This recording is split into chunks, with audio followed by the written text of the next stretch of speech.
Welcome to the Muddy Waters Podcast, where Mainers tell their stories, unfiltered. All right, welcome to the Muddy Waters Podcast. My name is Chuck Ellis, and I am your host as always. We exist, as the kind of intro says, to help the people of Maine really better understand what's going on by highlighting Maine voices and telling the stories of people and what's really happening on the ground. We live in a state and in a country really where the mainstream media controls the narrative, and they are an arm of the Democrat Party at this point, and the progressives and the globalists who are not out for our good. And so one of the ways that we can combat is with independent media like this. We're fortunate to have the Maine Wire and Unquire or Maine X community, kind of helping share the truth about what's going on. But we exist to be here to tell stories because of the power that stories have, and highlight the stories of people from around our state where they can't say, no, it's not happening, because we have examples of how it is happening and hearing from real people here in the state of Maine. And today, we're fortunate enough to have with us Alicia Lawson. Thanks for joining us, Alicia. Absolutely. Really, I hate to say things like this because I wish we weren't here, but given the world in which we currently exist, I'm really excited to have you on to kind of tell your story of how, we'll call it the gender cult, we'll say attacked your family, right? That's kind of one way to put it. And kind of how you handled that, how you went through it. I think there are some areas where you're fortunate based on where the laws were at the time, and kind of like how that, how it kind of that we'll get there, but how that highlights how important the laws actually are, and why some of our laws need to change. But yeah, so thank you for joining us. And I just want to give you an opportunity to say first, who you are, where you come from, and then kind of we'll get into the story of what happened in your family. Sure. Yeah. So I'm Alicia Lawson. I'm a Winthrop resident, a mom of 5. I actually have kids in every educational spectrum. I have them in the grade school, the middle school, the high school, and I actually have one in college too. And so I decided, because I have kids in school, I did homeschool for a period of time, that when they went back to public school, I was going to be on the board. And so I ran for school board and got elected, and actually just won my re-election. So I'll be serving my second term, heading into my 4th year. Wow. Nice. Yeah. Well, we're always excited. One of the most important elements of Maine politics, but the most difficult things to get the right people to run for, are things like city council and school board. They're some of the most thankless jobs where you have to deal with excessive amounts of nonsense with some of the woke stuff we'll get into a little bit later. But yeah, so tell me, again, my understanding, because I think we've had some conversations before, and leading up to I think a conference that Parental Rights in Education, Alan Sarvinas put on. We're really thankful for his work as well. And I understand that you had a daughter that was dealing with some gender confusion, and then tell us how you uncovered that, and then what happened, what was going on in the school, what were the doctors saying, and all that kind of stuff. Yeah. So her story, kind of started out with, first of all, she's on the spectrum. She received an autism spectrum diagnosis when she was in her early teens. And so she was already under the care of a pediatrician and a mental health worker as well.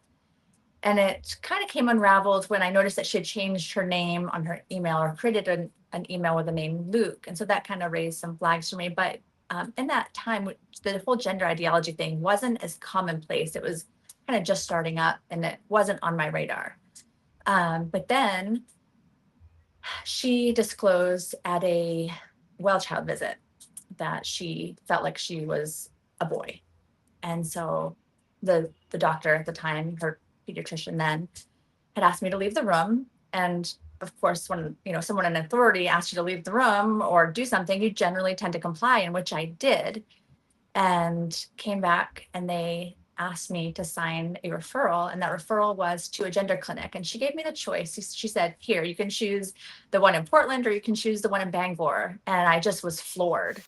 And I looked at her and I'm like, I'm not signing that. And she's like, well, yeah, you'll sign it now because, you know, it's going to be a years long wait list at least. And by the time she's 18, you know, she'll be ready to get right in. And I was like, no, I'm not signing it. And so, you know, that kind of began our journey. And, you know, she did get in touch with a pediatric psychologist who gave me some hope. Her words were to me, you know, children on the spectrum, they don't see these things like gender as this like black and white concept. It's just kind of this more gray area. And it's like, she said to me, 90% of these kids will grow out of it. And so that gave me a lot of hope. And I mean, that's a big number. She's not saying like, oh, you know, this is like a 50-50 chance. That's a pretty big number. And so I just really clung on to that hope that, okay, she's going to grow out of this. We'll get her the help she needs. We'll start her in counseling and all of those things. And then, you know, just wait. And so for me, it was hell. Like, I'm not going to sugarcoat it at all. She was very angry with me.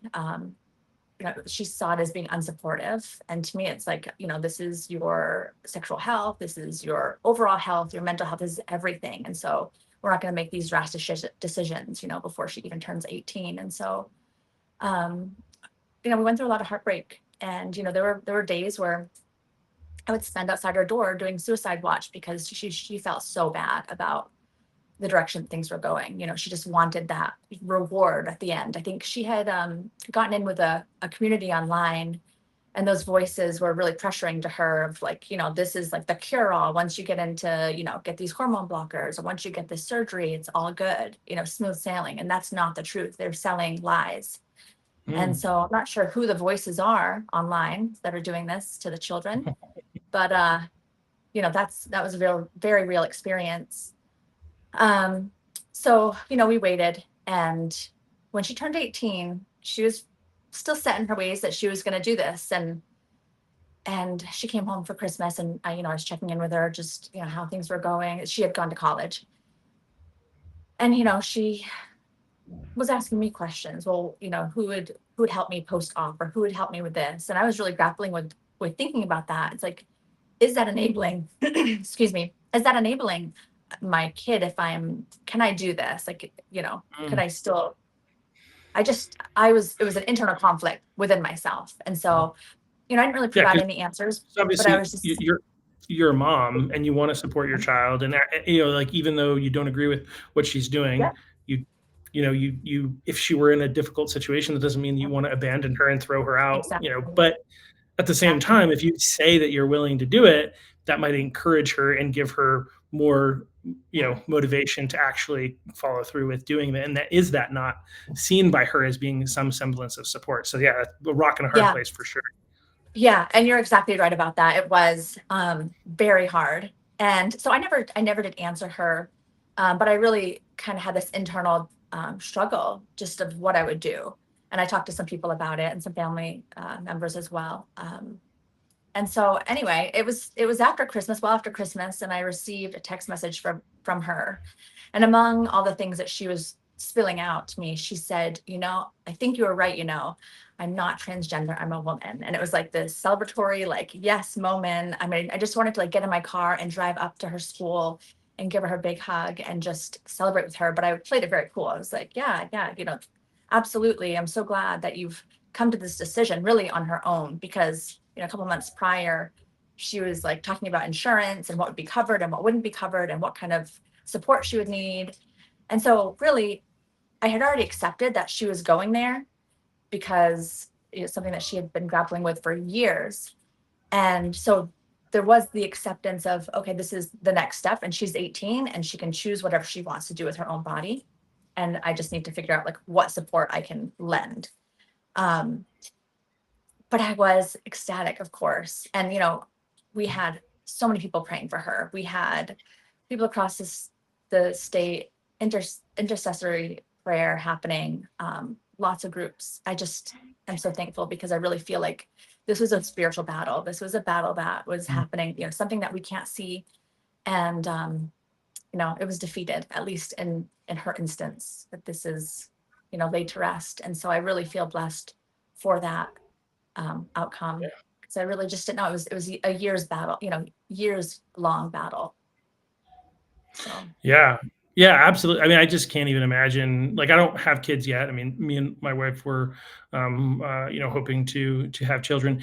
I think children are a blessing from God, and I think they're great. But I just can't even imagine, like, even having any family member, anybody, kind of be in this type of situation. But to be in the room, like, I've interviewed Amber, I think Amber Levine, if that's the right name, on here, and she had a similar situation, obviously. And I just, like, think of both of your stories of, like, being there in the room with the doctors, and, like, they're not even giving you a choice, right? And how many parents would be in that situation and feel like, oh, I have to do one of these two things? Because, like, again, like you said, we have been trained by the globalists, I think, to be obedient. We've not been trained to be critical thinkers. We've been trained to be obedient to authority, in particular, especially medical authority, right? Doctors know best. Well, doctors who are actually, practicing, what is it, do no harm, but that's a whole nother.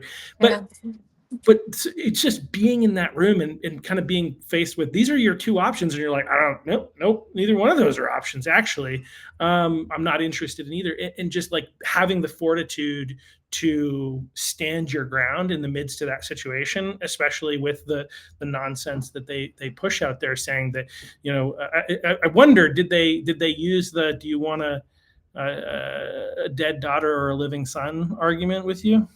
That did not happen, thankfully. And I don't think that would have swayed me anyway. But, I had just given you an example of, like, they told me to leave the room. I actually got up and left the room. I don't do that anymore. In fact, the last several years, since that happened, and I tell them every time, and actually just was at the same office, different provider, with my 15-year-old. And they asked me again to, what I wanted to do. Did I want them to talk to me first and then my daughter, or did I want to leave the room and then, come back? And I was like, I keep telling you guys, I'm not leaving the room. And so she's like, oh, let me put this at the top of your note. So maybe it's going to stick this time, but something tells me it's not going to. No, so because the whole system has been corrupted, unfortunately. Like, I remember, I'm thinking of the line from Batman Begins, the first of the Christopher Nolan trilogy, the Dark Knight trilogy, where Ra's al Ghul is going to come and destroy Gotham because it's so corrupt. He says, we have infiltrated every level of your infrastructure. And unfortunately, the Democrats and their, like, whether it's this radical ideology or other, like, socialism or any of the other, like, the climate alarmism nonsense, like, they have infiltrated all of our institutions and taken control, and they're operating from the same playbook. Whether, like, there are very few independently thinking doctors in existence in the system, because they control it so closely. And if you step out of line, they're going to take away your license. And it's like, and so they're definitely going to keep coming at it, because they haven't changed their allegiance at this point. Mm-hmm. Yeah, the only ones, like, there's Alan, oh gosh, what was his name? Alan Bean, maybe. I think that's right. I had Dr. Alan Bean. I had him on the podcast because I heard him give testimony against biological males competing in girls' sports when that bill was up. And I had a great conversation with him, but he only started speaking out. Well, I mean, this also was coming to rise at the same time that he was getting ready for retirement. It wasn't, so he was still working, but retirement was also, coming. And so it's like, fire me at this point, right? But, like, much harder for people, even if they agree with us, if they're, like, in the middle of their career and they have families and they have loans, if they're a doctor that they have to pay off, it's a lot more challenging. So, like, not like saying it's okay, but at the same time, it's like, it's really challenging to get people who are willing to speak up from within the medical system on this nonsense, unfortunately. Just, I can't imagine. So again, I just want to congratulate you again. Yes, you made the mistake of walking out initially, but you still didn't let them, do it. And obviously you've learned from that mistake. One of the other things that I remember that you've kind of highlighted is that, like, two things that I think are interesting. One is this is so pervasive that at the time they're like, you need to get on the waiting list now because it's going to take you a year to be able to see someone. Yeah. That's frightening. And again, I think you had mentioned that this kind of came to a head like either in 2019, 2020. Is that right? Yeah, it was definitely right in the throes of COVID when this was happening. And so, Yeah. the gender ideology stuff wasn't out like it is now. And so it was pretty early on still. But it was still backed up at least a year for you to be Yeah, able to see yeah, someone, right? absolutely. Like that, and people didn't even know it was happening, but they were backed up an entire year to be able to see a provider on this, which is frightening. And The other thing. I think another part of that is, so these gender clinics are already set up. They've already been doing the behind the scenes work, getting these ready for all of the patients that they're going to have. And so, yeah, it is very interesting.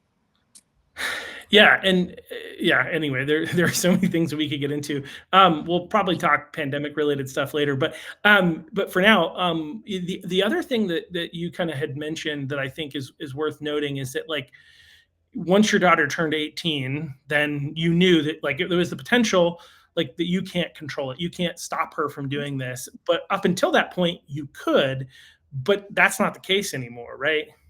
That's right. Yes, we have new legislation that came into law last cycle. There were a few bills that were up. There was LD 227, which did pass, and then LD 1735, I believe. I testified against both of those at the State House and shared my story freely, hoping that it would, change some legislators' minds, but it did not in the end. But yes, so now if the child wants this, they can go past the authority of the parent and get that treatment. And actually, they don't even have to let the kids know or the parents know. So parents don't even have to know this. That's specifically, well, there are some caveats to this, but like that's specifically for kids ages 16 and older, right? But I do think they also have the capacity, like if they're talking to a child and they feel like the parents aren't supportive and are dangerous potentially, or not going to be supportive enough, which would make the parents dangerous, that they can basically take the children away from the parents and do the surgeries anyway. Yeah, I know. I don't know many cases, but that's how the law reads. That's what it reads like. And, it was interesting too, when I was just at my 15-year-old's well child checkup this week, they handed her the paperwork and handed me for my younger son because she's 15. And so she actually has access to her own medical records at 13 years old. I actually have to give, she actually has to give me permission to view anything in her chart. I have no access to anything unless she gives me the permission first at 13. I mean, like, there's so many of these things that, like, I have to believe that most Mainers have no idea that this is happening. Otherwise they would be rioting. Like at 13, you're going to give the child, the one that has the authority, like a child who hasn't gone through puberty, who doesn't know anything about who they are. Like one of the jokes we often say about teenagers is, we better make sure, like, what is it? I'm trying to think of what it is, but basically teenagers are such know-it-alls that we better learn all that we can from them while they're in their teens, because they're eventually going to realize they're eventually not going to have all the answers, right? But during that period of time, they're experts. They know everything. They don't listen to anyone, right? So it's kind of this joke. Obviously, they're foolish and they really don't know much, but they get more agency and get arrogant and think they're smarter than everybody else. And maybe they're smarter in some ways. Maybe they have seen some things that they're right about. And that's given them this arrogance of, well, I'm clearly right about everything. This is the age range where these kids are like, some of the, like, I love kids, right? But like this age, if not handled well, they're some of the worst human beings in existence, right? I still hold to this view that this experiment of having children make up their own culture at this age where they're at their worst form, where they're much smarter, but still haven't stomped out the evil in their heart, so to speak, with good behaviors, good habits. And we're going to let them create their own culture in this moment. Sure. And then we as a culture are going to blame, for instance, school shootings on guns. let's think about that for a moment. We've created a system where they create their own culture and they bully, and then people react to the bullying because they're being allowed to create their own culture. I think it's crazy, but we need to like give a lot less agency, I think, to high school kids than what the current world is giving. Not give them more, and especially not over their medical records, and especially when they are so ignorant. This is why parents exist. They're so ignorant of so much, and they think they know everything. 13. Yeah. Well, and I think it's very, it's intentional, right? This is all being thrown at them in middle school. And that's where my 11-year-old, her first month of middle school, she came home. It was like maybe October. So it was maybe, the second month. And she said, Mom, there are all these posters on the wall. Like, what's going on? There's this like abrosexual, omnisexual. And I'm like, what? I never heard of these words in all my life. And so I called up the principal and I'm like, my daughter said there's these posters on the wall, can I come and see them? And so she's like, yeah, give me an hour and come on in. And so I went, and sure enough, I counted 15, and some of the words were familiar, like lesbian and bisexual, but some of the other ones I'd never heard, and there were flags associated with each one, and kind of a brief write-up. And I just asked the principal, I'm like, principal, I said, where are these labels coming from? Is this like something they're, searching online, or is this a curriculum? Because this is an after-school civil rights club that had made these posters. And she said, well, it's actually coming from the Attorney General's office. This is a curriculum that, the civil rights clubs are given, and it's all volunteer. Teachers volunteer to stay after with the students, they're not getting paid.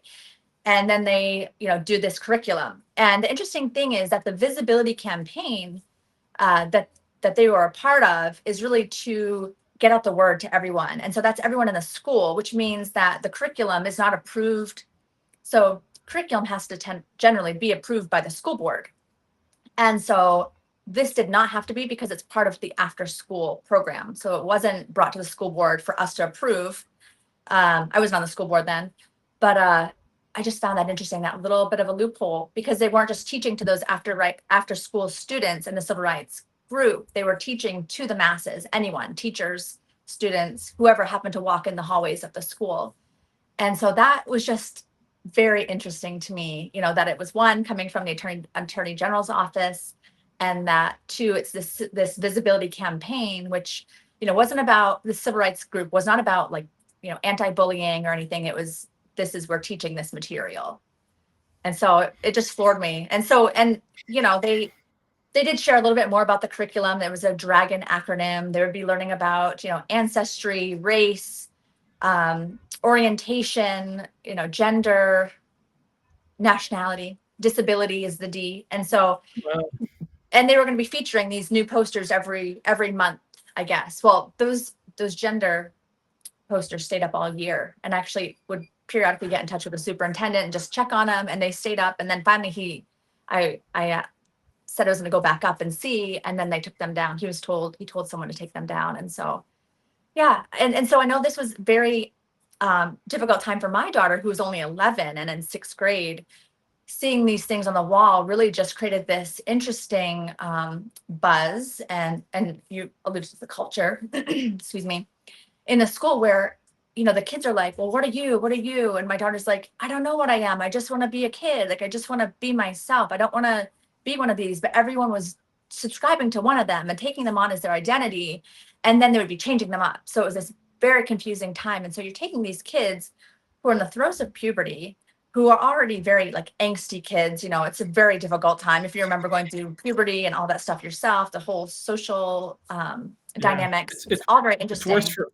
It's worse for women, I think, but it was challenging. Yeah, it's much more challenging for women to go through puberty. But yeah, no, and I just think about the idea of like, kids are kind of like a sponge, right? Like, you put information in front of them and they eat it up, right? That's dangerous. It's so dangerous and this is where, like, I think I initially, when I first started hearing people use the word groomer, it made me feel uncomfortable. Well, I mean, it should, but like hearing like this, right? Hearing this kind of play out, This is exactly why we are calling them groomers, because you're causing children who would otherwise just be kids and not be thinking about sex and sexuality and gender outside of the knowledge of what they are, but not thinking about like all these other factors and aspects and what I might be and what I like. They would just be going through life and living life, and instead we confuse them. And like one of my biggest annoyances with this is like, so they've kind of been dripping this stuff to these kids for years, right? And one of the things that they drip is like, if you don't feel comfortable in your own gender, which is a made up word anyway, there's sex, there's gender is nonsense. But if you don't feel comfortable in your own gender, maybe you're in the wrong body, right? And then you go through puberty. And nobody feels comfortable in their own body when they're going through puberty, men or women. Much worse for women. But I think the hormones that come in with men, it's very simple. We start thinking about women and wanting to have sex, right? Like that's largely that's the hormone that men get. But women, it's much more pervasive. There's a lot more like feelings of insecurity that come with that, and then also the bleeding, like. Sorry, everybody at home, but that's what happens. These things I can't even imagine like having to go through, and having a girl go through that. No girl goes through that and thinks, yeah, this feels normal. I feel really good about this, right? And so is there any question why 30% of high school kids in the state of Maine, according to like Maine's own Department of Education surveys, are identifying as something other than, straight? Yeah. Or they've really pathologized a very normal process. And it's just so sad. Yeah. Yeah. So that's crazy. So that's happening. You're seeing that happen to your daughter. One of the things I want to point out, because I think it's really helpful for people to know, is that you made a difference. Like, you actually were able to get them to take it down. Right. Yeah. So it took time, but you just as a mom, you weren't a school board member at that point, just like continuing to have that relationship with the superintendent. I'm not sure, may not have agreed with you, but he listened and he did something about it, which is good. So moms, dads, speak. Moms in particular, people are much less likely to listen to us men for some reason. We're not allowed to have a voice. And I mean, speak up anyway, but moms, I think your voice has much more impact at this point. So there's that. The other thing that I think is interesting, because Alan Servinas I learned about this from him. I had him on the podcast back in like January of last year, and he started. I was like, we'd already talked for a bit, and I was like, is there anything else you think people should know? And then he starts talking about these civil rights teams, and I was like, holy crap, I had no idea. And I'm like, I'm glad I asked that question, because this is like knowing that this is going on. So they've got these groups that are teaching these things, and they're able to display this, and through that try to teach the rest of the school about all this stuff.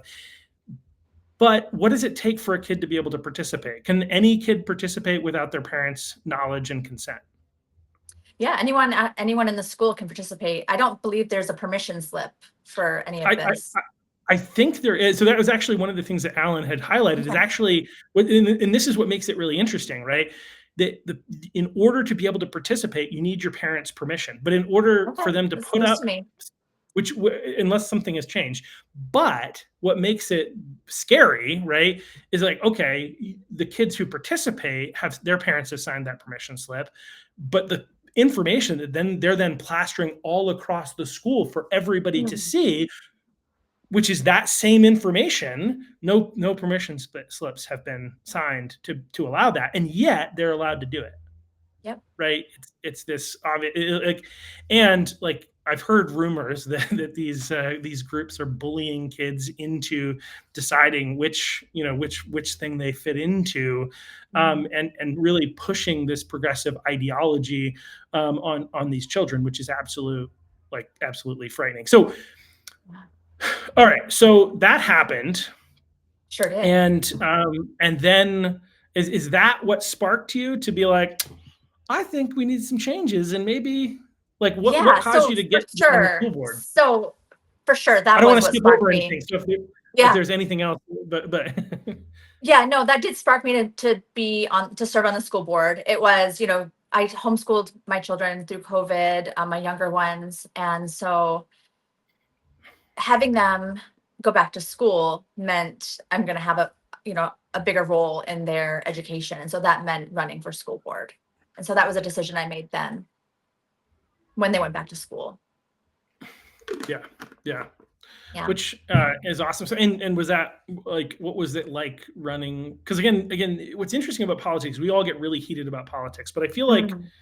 I get the most stressed. Like if I do a podcast and my podcast goes out wide and there are people that hate me about it, I'm like, whatever. But if it's something like to do with my town and somebody like attacks me as part of my campaign, I get like really sensitive about it for some reason. It's really weird and really obnoxious and annoying, but it's because this is actually my community. These are the people that are around me. And like knowing that the people across the street hate me is a lot more difficult than knowing that some,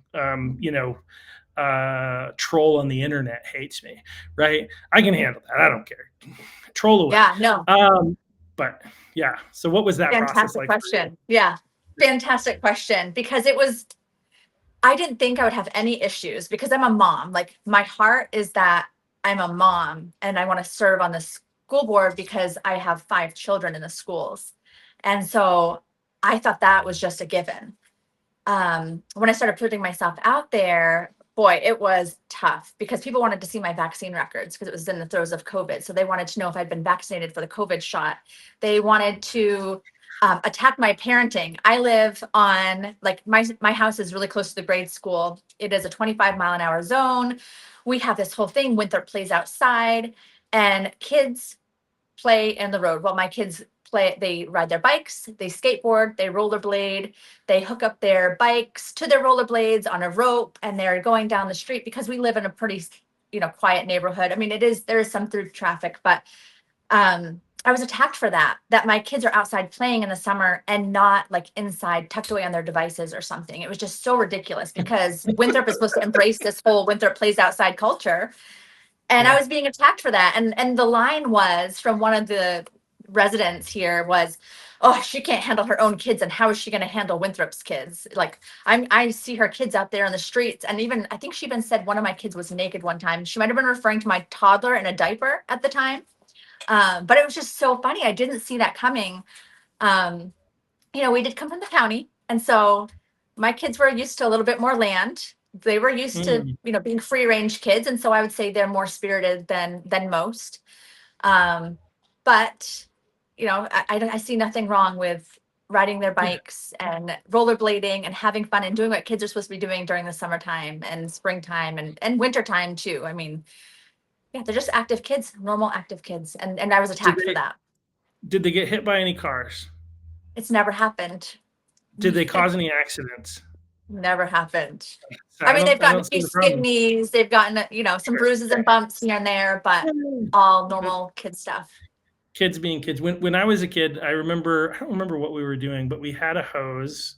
We lived on the main road and we had a hose at some point and decided to start spraying cars as they drove by. Yeah. I would still say my parents did a good job, raising us. So even if something minor had happened, right? Like, I don't think that's like you blame a parent and be like, oh, again, to your point, like we need more kids outside playing and less kids inside on devices.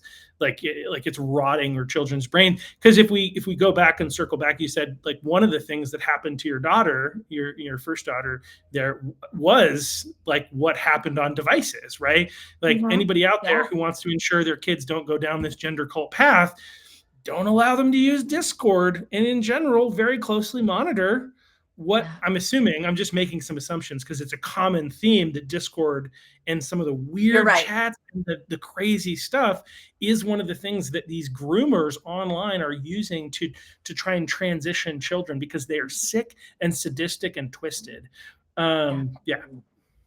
Absolutely. You're right. That was the platform. And so, Yeah. And it's kind of like, I think it originated, by the way, I'm not saying everybody who uses Discord is doing this stuff because it's not true. There are some group chats on there that are related to playing video games. And that's kind of how it got started. But like, that's the dark side of it has gone in some really, really, bad places.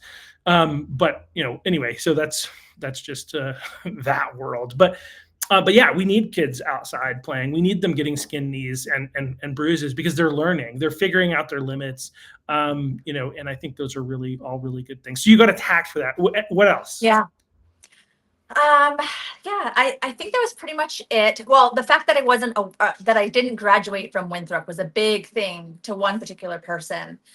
I wouldn't say bullied, but it was just like, what do you think you're doing? Like, you're not I from don't think Winthrop. they I don't think they would have said that if you were black, Oh, probably not.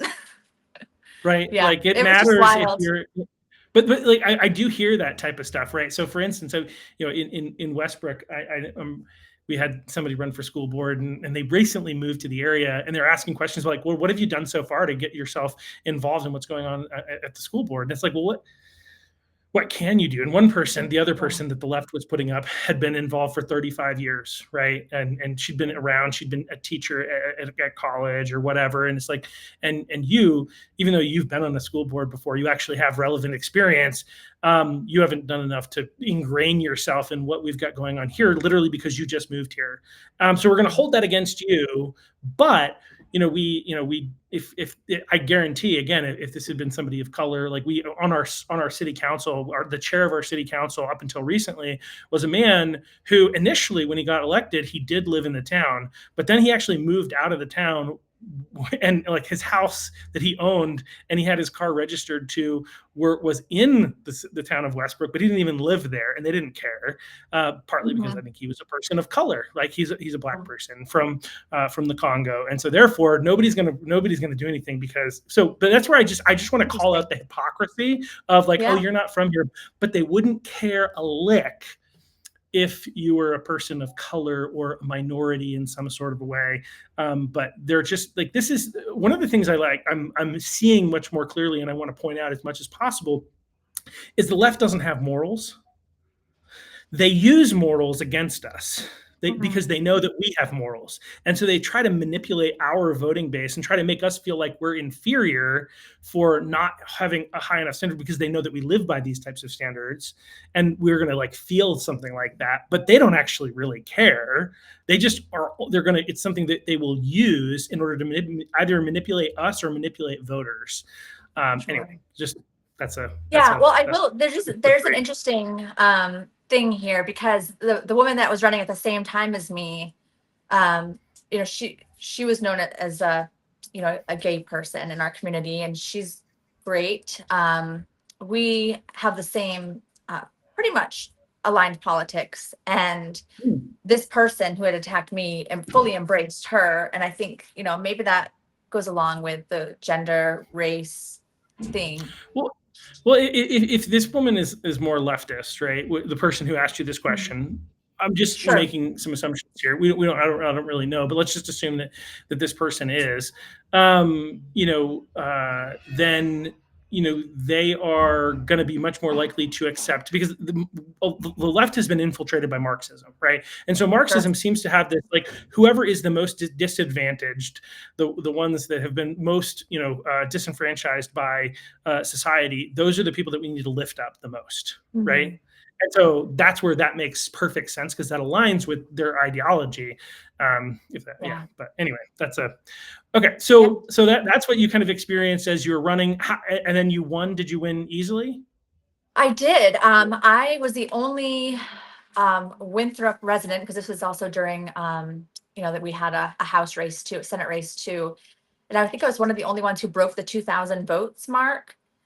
So that was great. I won by a landslide there. I think the next person had 1,600 and the next person below me had 1,400. And actually we got around the same votes this past election cycle in November. I think I came in at 1,700, but the margins were similar. There was still several hundred votes with the second place candidate or whatever. So nice. So clearly your constituents think you're doing a good job as well. Yeah, and they know you're standing up for girls' rights and yeah, I mean, I'm not hidden. Like I'm out there for sure. But it is interesting. We've had some turmoil here in Winthrop with the school board, and we had some issues with a budget shortfall, a huge deficit that happened under our previous superintendent. We had to get a new superintendent, and she's absolutely wonderful. She's a great educational leader here. She's done a lot to get our culture back on track and to really prioritize academic learning. And that's something that the board has been pushing for years now. We wanted, stronger academic rigor in our schools, right after COVID, when things were starting to fall back into place and feel a little bit more normal. But there's a lot, it takes a lot to be a good educational leader.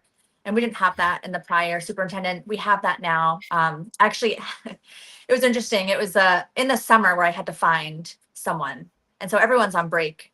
And it really was just kind of up to myself and a couple of board members, because we had some who weren't available, to find candidates and to call them in. I had 3 that I was able to round up, met them all.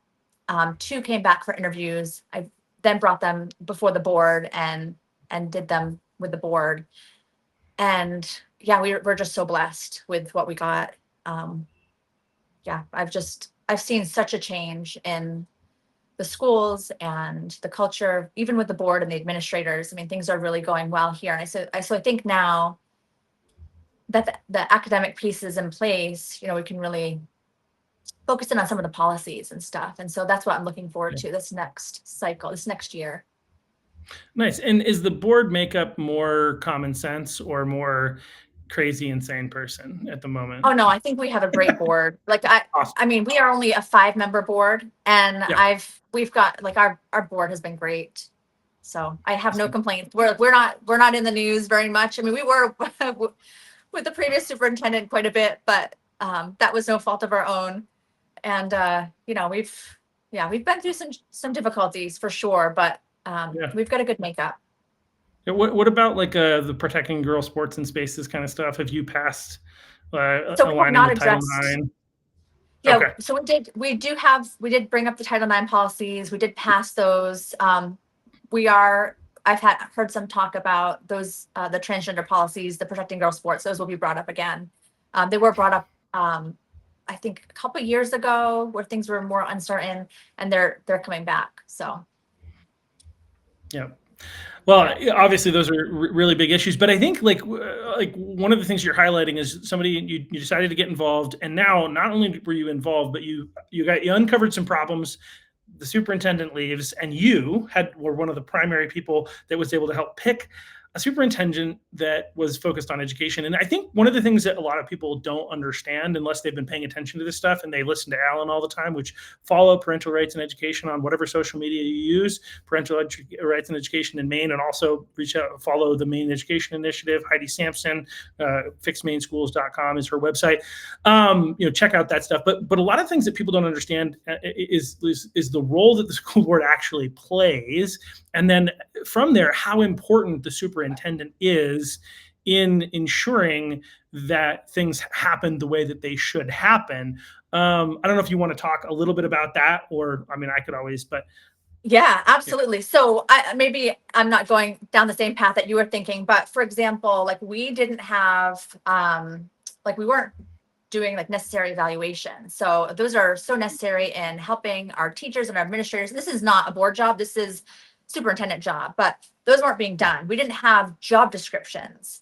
And so just those basic tasks, like we didn't have that. And so no wonder things are a wreck and the pieces aren't working together. So, I mean, there's been a lot of work that's been done over the past 2 years now. And so I'm not sure if that's where you were going, but. No, well, I think that's in the right direction of like, there are these problems. And as you said, that's not the job of the school board. The job of the school board, you have one employee that reports to you, and that's the superintendent. Right. And the superintendent's job is to carry out the will of the school board. Yes. Like most school boards operate and function as though the superintendent is the president of the school board. And we have to figure out how to do what the superintendent says that needs to be done. And that's actually not, obviously not how it works. But so many people don't realize that. But a bad superintendent as well, like I'm trying to think of, I feel like there was a situation in Maine, and I can't remember the exact nature of it, where there were some policies that were being enacted by a superintendent without like the knowledge of the board. And I don't think I'm making this up, but I can't remember the exact specific situation. And then the school board came aware of it. and they were able to address it and shut it down essentially. But like a superintendent is the most important. I mean, obviously the teachers that teach are really important. They're the ones that actually do the teaching, but they can't do it unless they have the appropriate support from the superintendent. So getting out a bad superintendent and getting in a new superintendent is one of the most significant things that a school board, I think can do to head in the right direction. And so I think that's really awesome. So and it is interesting too, because the superintendent and the chair work very closely together. And so we often talk and discuss, what's going on in the school. And, it's this relationship that's different from other board members. Oh, so I guess I didn't say that. I've been the chair for the past 2 years. And so, I have this unique relationship with a superintendent, where, I get to in on some of the other things that's going on and kind of give my input, and she'll, we talk about it as like thought partners. And so it is this like partnership. So while the school board is, kind of directing and overseeing what the superintendent is doing, it's also very much a relationship that works both ways. Yeah, absolutely. Well, that's great. Congratulations on being the chair. That obviously is that means that your peers also value you and see you as a leader, which is awesome. So congratulations on that. What's interesting, I think, too, is like I think we talked about this before we got on the podcast, and about this clip that has gone viral, right? These things that go on school boards, and really thankful to the Unquirer for uncovering these types of things and getting them out there, because this one Josh Tabor, who is the head of the Maine Girl Dads. He's one of the leaders, I should say, in the Maine Girl Dads and the Protect Girls Sports and Spaces, ballot initiative, but is also a school board member down in Southern Maine. And they were apparently he recently learned that as part of, and I think it was because students were suspended, but as part of the anti-bullying and anti-harassment policies, students were being suspended for misgendering people in school. So if a boy thinks he's a girl, technically, according to the crazies, you misgendered your daughter and dead named your daughter on this podcast, right? Like but like if you're technically dead naming someone, which is the idiotic thing of like calling somebody the name that they were born with, and the person that they are, and they may have rejected, whatever. If you do that, or if you use the pronouns associated with their sex and they don't agree with that, you can be suspended. And he's making them say this, which was really great. I'm really appreciative of it. But that's the type of policies that are happening if we don't have the right people. And I think that comes back down to those anti-bullying, anti-harassment policies. But I couldn't help but not comment on that, because that has gone viral. Again, Libs of TikTok picked it up, because like how that's happening in the city in Maine. And even like on that school board, it sounds like you've got a great one, but on that one, they were basically telling him that by asking these questions, he was attacking people. Yeah, I'm just not sure where they think they're going with this, because the Supreme Court doesn't side in their favor. And so it's really interesting. It really opens them up to lawsuits. And I would think that that's not a good thing for schools. We don't have a lot of extra funds going around. So interesting. Yeah. While I am aggrieved for taxpayers, though, we need lawsuits here. This is the reality, is like, so we know, as you kind of, I think we talked about this before we came on, but Title IX, Joe Biden had his revisions of Title IX in 2024 that added gender identity. And that was struck down because of two reasons. Both of them were related to freedom of speech. And it was related to this exact issue where the revisions that added transgender or gender identity to to Title IX, allowing essentially for a boy who thinks he's a girl to compete in girl sports and all these other things and fall into this category. The reason that was reversed and overturned by a federal judge is because it violates the First Amendment, the right of free speech, in creating compelled speech, forcing people to say things that they don't believe in.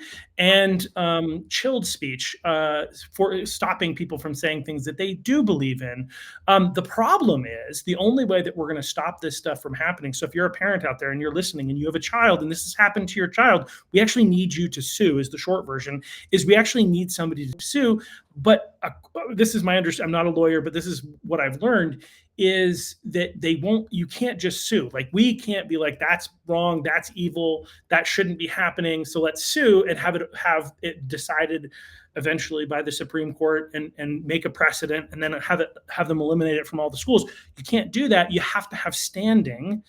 You have to be an aggrieved party. Essentially, you have to have what they call standing in order to be able to sue, which again means you have to be an aggrieved party. There has to be something that's negatively happened to someone who themselves is suing, or somebody's suing on their behalf if they're a child. So we desperately need parents to be willing to step out and like you've done. I mean, as we again talked before the podcast, it's unfortunate that you have to keep telling this story. It's unfortunate that it happened in the first place, but also that you have to keep telling it. Obviously, as you said, that you're very happy and willing because you know that it's going to help other people, and you love that. But we need more people like that. We need some parents right now who are willing to say, you know what, we have to put an end to this, and we're willing to take on the potential risk.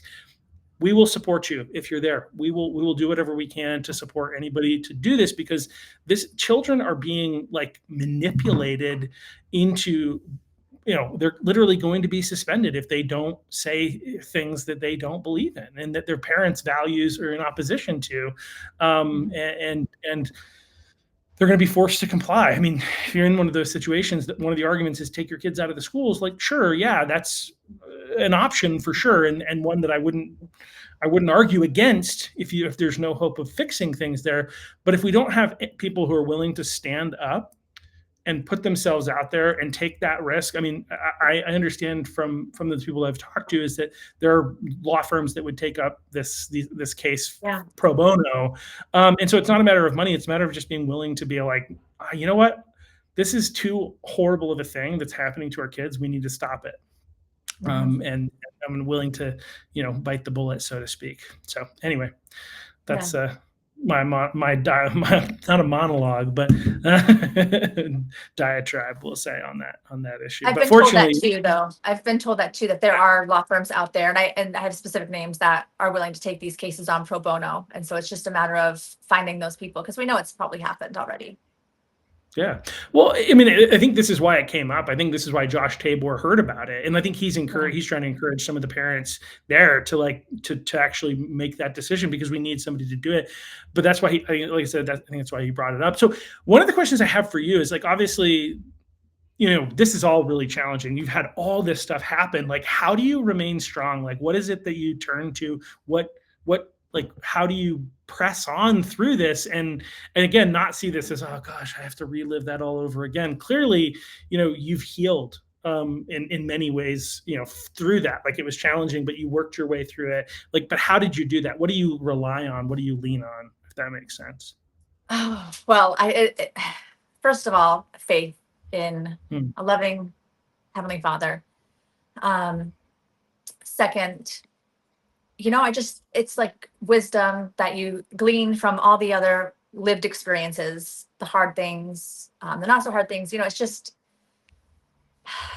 I feel like, I'm pretty insightful. I reflect often. And so I think just being able to be in touch with those pieces certainly helps when things are tough. I often wonder, like, how can I make my kids resilient? How can I raise them up to be strong people? Because I know what I had to go through to get there. But, they live a more comfortable lifestyle, and, they're just not going to experience the same things that I experienced growing up. And that's good. But how do we create a resilient population where they're not just like tossed to and fro, like tied to the wind, just, there's some people that, their emotions really rule them. And so that's one thing I've really had to separate, especially in my role as chair. And I get complimented often on just the ability to be diplomatic. And I think that just goes along with being able to kind of sever those emotions, just not really sever them to be disconnected, but just not display them and just to be the most diplomatic that it can be in a given situation. And I think that just welcomes or is more inviting to people when they want to share differing opinions. And so we've had some great discussions. Not everyone on my board is aligned politically or, believe in the same educational philosophy. We all have our own opinions, but we've been able to have some really good discussions. And I think that is because, I opened up the dialogue. It was one of my goals as chair. We didn't really have discussions previously. It was just kind of, we were there, we made decisions, but we didn't have the dialogue. I really wanted to get people to open up and really talk about the issues. And I do think being able to have a straight face, poker face, and not have a tell of how I was feeling invites that community and ability to open up, I guess I would say. So yeah, faith in God, number one, it always is. I'm very open about that. Without that strength, I could do nothing. Yeah, no, I heard you make a reference to it earlier, so I was like, let's come back to that, because I do think like Sure. one of the things that I see, and this podcast is focused on politics, but we are in the United States of America. The United States of America was founded on Christian principles and from a Judeo-Christian worldview, and most of the founders were believers or theists at the very least. And as I learned from some of the Charlie Kirk videos, like 11 of the 13 colonies, I think, required you to be a person of faith in order to be able to be elected to higher office, right?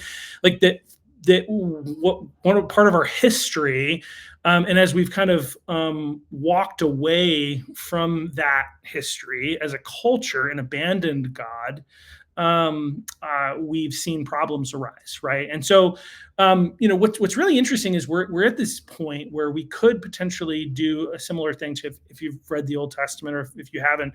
Regardless, you look through the Old Testament, you've got the book of Judges, the Kings, and then Chronicles. All throughout these, you see the people of Israel like have bad things happen, right? And then the people turn to God, and God restores the nation in a lot of ways. They bring in good leaders, who, especially in the book of Judges, they call them the judges who judged Israel at that period of time, but then kings later. And I think we're in this moment where we've clearly had bad judges, and the world has gone really poorly in the United States of America. And we have this opportunity, but it requires a turning back to God in order to be able to redeem and restore our society. And you don't have to agree with me on that, but that is something I think you do, but like everybody else at home doesn't have to agree with me on that. But like, it seems to me that is one of the things that I'm starting to see more and more of. I'm starting to see people turning back to God, which I think is one of the things that gives me hope, which right now with all the crazy stuff that's going on, we desperately need hope. Because I mean, when I just listening to like that conversation in 2025 of people saying, yeah, you're attacking somebody for saying that men are XY and women are XX. I think did I get it right. For saying that out loud, somebody says that you're attacking people, and it's like, well, this is biological fact. This is just truth, right? And like that's still happening, even though Trump is elected and he's president. He's done these executive orders. He's doing a lot of really great things, but that type of stuff is still happening, and I think we need to continue to seek the Lord. And so, anyway, I appreciate that you have that perspective as well. So, like, when are you going to run for governor? Get out. Not this year. We have way too many. We have way too many this year. But maybe there's a lot of them. Yeah, that's funny. I think I'll start with something small. Like, the pressure has. I'll be honest. The pressure has been on for years, and so it was let's go. Get you into the House, and really, I was running for the school board. That's really my priority. I want to stay on. Stay in local politics. I know you can do both at once. But I'm a busy mom. I work full time. I have 5 kids. I serve on my school board, not only just as the chair, but, I'm also in a lot of committees too. And, I have hobbies, and I have, my faith groups. And so, it's life is busy, and I want to be able to serve as best as I can. I don't want to do a half-hearted job. And so when things lighten up for me is when I'll run. So Not for No, governor it's, though. No, I'm, you I'm know, all set with obviously, that. not yet. No, I mean, I jokingly, obviously, say governor just for fun, just to, I know, but you're not the first but one. That's the thing. It's funny. yeah. Well, you have good poise, you have good presence, as you said. You've got a good poker face. You're diplomatic in ways which we desperately need. I think there are some school boards, like, we'll highlight Augusta and Gardner, where the school board Yeah. chairs are not diplomatic and they're not polite, and Mhm. and like, one of the things that Charlie Kirk highlighted is how important it is to have open dialogue and be respectful of people while disagreeing. And we're not seeing this out of the other side at all. But that doesn't mean that we don't need to have it. And that's where I'm glad, I'm obviously on the conservative side. I get the sense, obviously, that you are. Although technically school board stuff is nonpartisan, which I think is a complete Sure. joke, because a Democrat obviously is going to stop being a Democrat when they go to the school board, as well as a Republican. It's like, no, that's just not true. It's absolute, nonsense. But technically, it's nonpartisan, whatever. But I think it's really important that we not lose that. Some people are like, we got to play the same games that the Democrats play and just be jerks to them the way that they're jerks to us, because they're going to do it to us. And it's like, no, this is what separates us. It's kind of like, I'm a huge fan of Star Wars, right? And like, there's this perception that's given that the dark side, because they're willing to do evil things, is more powerful than the light. But it's just not true. That's actually not real, because the more that the other side does things that are corrupt and evil, the more it points out the corruption and evil that's in them, and the more it turns the mood of the people against them, right? All this stuff that's coming out, all this corruption that's happening in the state of Maine, all this stuff that's happening in the school boards, as people begin to see it. And this dad, for asking a question about whether or not his daughters, if they actually follow through with what he's teaching them at home in the school system, if they're going to be suspended for asking that question, he's said to be attacking people. When people see this nonsense, it shows. And I mean, he does it in a very polite way, and yet he's called anyway. This is, I think we need to stick to our guns. We need to maintain our morals. We need to maintain our values while still like having those conversations, having that dialogue, and not dehumanizing people. Yeah, no, absolutely. I agree with you there. Yeah. So yeah, fun stuff. Well, thank you. I don't know if there's anything else that you want to share, because like there's obviously you've got a lot of experiences. Well, but yeah. Yeah, I guess I'll just say, it was never my goal to get involved in politics. Like I didn't want to do this. I just wanted to raise my kids. I wanted to be the stay-at-home mom that I've been for the last 17 years, and take care of them and raise up, good, productive members of society. And so I really didn't see myself getting involved, and it really, I felt like I had no choice. And that movement happened for me, with COVID. And my mom had been a nurse for 33 years and worked through COVID. She was praised for, this like heroic work effort. And then things changed drastically. Just all of a sudden, suddenly she was being threatened with taking the COVID vaccination, and she'd get weekly emails and end dates, these deadlines that she had to meet, or she would lose her job. And then they kept postponing it. And in the end, she decided to let them fire her. And then when they fired her for it, she tried to claim some, what is it? Unemployment. Unemployment. Yeah. Right. And, they denied her based on, they called it insubordination. She wasn't following the contract, but the COVID vaccine wasn't even in the contract when she signed it, years prior. This is a woman who has served as a nurse for 33 years. And basically the government was able to strip her livelihood away. And the injustice of that just ignited a fire underneath me. And that's when I decided, I was like, I can no longer sit here. We started going to rallies. We started going to the state house. We started, doing everything that we could. And I thought for sure she'd get her job back. And it took years. It took years for her to be able to work as a nurse again. And she'll never go back to a hospital. Like she'll never work for Maine General again. I mean, after what they did, they even texted her. And I know that story broke with Steve Robinson. She was one of the voices when Maine General was trying to, reverse their COVID mandate policies, and they wanted the nurses back. And my mom was like, no, you have done so much to me. I'm not coming back. So yeah, it's just. I thought the state law right now required them to require the nurses to be able to be vaccinated. Is that not true? No, it's flu shots now, Just so the they flu don't have shot. to. Yeah.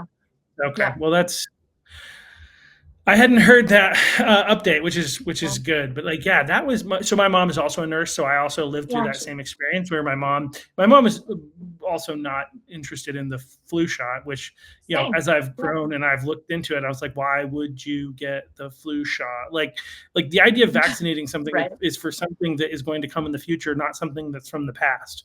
But the amount of time that it takes to develop the flu shot, by the time they administer it, that is already gone and it doesn't protect you against what's coming. And in fact, it seems to me from experience that people who get the flu shot are actually more sick than people who do not. That's been a lived experience. So like I don't know, like the science doesn't even make sense to me. And then there's also the lived experience side. But yeah, she was opposed to that. So she was probably going to be removed as a result of that anyway. But but she definitely wasn't going to get the the COVID-19 quote unquote vaccine, experimental, unscientific, there's so much that's coming out about this now. Like the Pfizer was hiding the fact that there were people who are pregnant women whose children, they lost their children during the vaccination trials, and all kinds of nonsense. Like that whole thing was a complete farce, and so many people bought into it, unfortunately. But so that's actually what activated you. And I think, as you said, like I want to highlight this because this is the same story for me.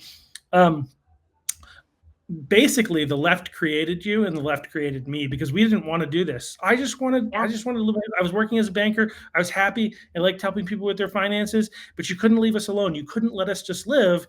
And so you forced us to rise up essentially against you and try to push back and fight for Americans to be able to have freedoms, and parents to be able to have rights, and our education system to actually educate children, for instance.